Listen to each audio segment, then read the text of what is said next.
Let's review with a general recap of how to calculate the pH of acids and bases. If we have a strong acid or base, they react 100%, meaning all of the strong acid turns into H+, or all of the strong base turns into OH-. So to find the pH, we use the moles in stoichiometry. If we have a weak acid or base, they don't react 100%, so the system is at equilibrium.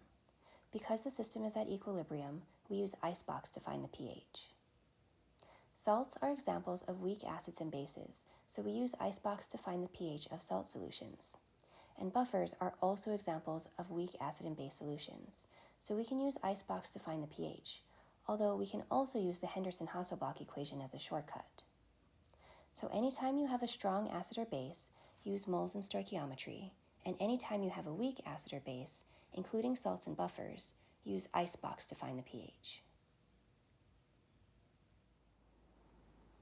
Now that we understand the difference between calculating the pH of a strong acid versus a weak acid, we can calculate the pH of a buffer made by partial neutralization.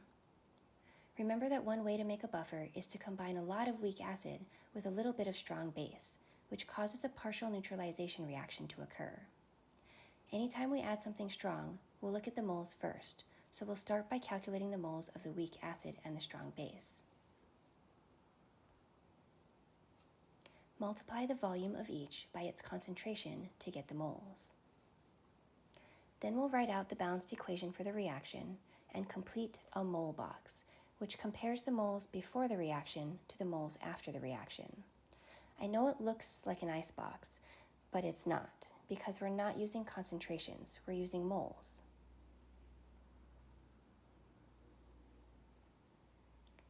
Start with the moles of both reactants that we calculated, and 0 moles for the products. Since we know the strong base reacts completely and gets used up, we can use the moles of the NaOH as the change. 0.05 moles of each reactant is used up, and 0.05 moles of each product is made.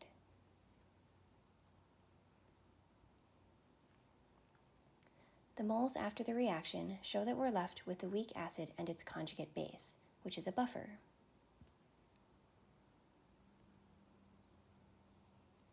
Now we can calculate the pH using the Henderson-Hasselbalch equation. Use Ka to calculate pKa, and pKa with the concentration of the base over the acid to calculate pH.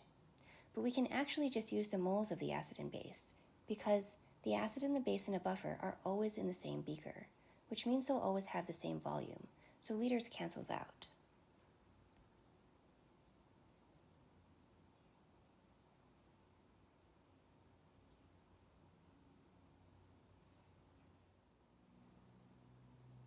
We're often asked about diluting buffers, so if we look at the Henderson-Hasselbalch equation and plug in the moles from the previous example, the moles of base over acid in 1 liter of buffer is the same as if we diluted it to 2 liters of buffer, because again, the acid and base in a buffer are in the same beaker, so the volumes are always the same and they cancel out.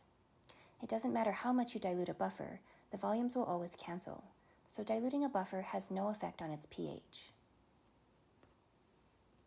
The last thing we need to know about buffers is the buffer capacity, which is the amount of strong acid or base that can be added before the buffer runs out and the pH starts to change.